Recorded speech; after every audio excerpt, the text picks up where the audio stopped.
Meet Teacher Tony. Teacher Tony is concerned about his classroom management. Teacher Tony needs help.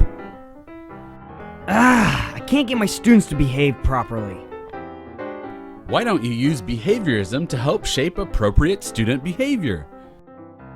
What's behaviorism?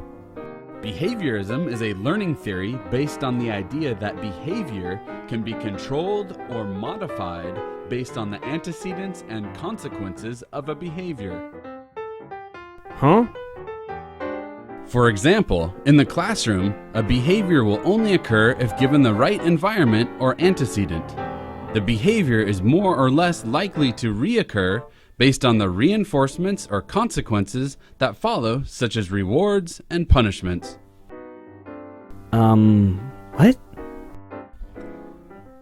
You've probably seen behaviorism at work and didn't even know it. Behaviorism is often used for shaping classroom behavior and helping students learn basic facts and skills. Common examples include: you can watch TV as soon as you're done with your homework.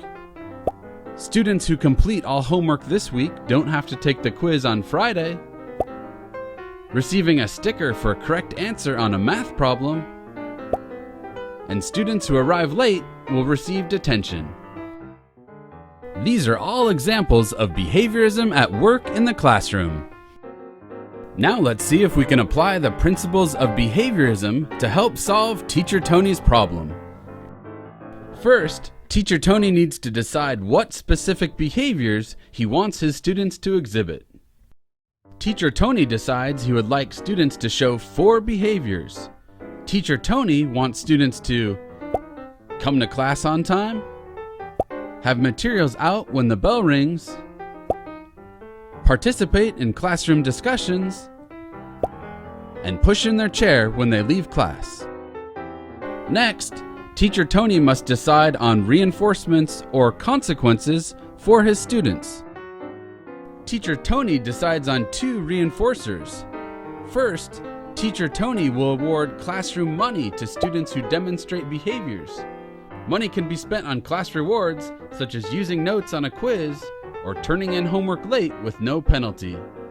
Second, Teacher Tony will take away money from students who fail to demonstrate the behaviors. After implementing these principles of behaviorism, Teacher Tony's students are coming to class on time, have materials out when the bell rings, participating in classroom discussions, and pushing in their chair when they leave class. Using behaviorism really helped my classroom management. If you are wanting to shape student behaviors and learning in your class, you can use behaviorism to solve your problems, just like Teacher Tony.